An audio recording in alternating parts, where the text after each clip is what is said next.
несмотря на кажущуюся несовместимость понятий музыки и спорта, они уже много веков идут рука в руку.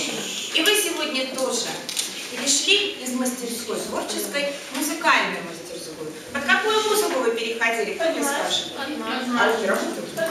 Под марш, совершенно верно, ребята. Какая музыка у нас в марше звучала? Расскажите мне о характере.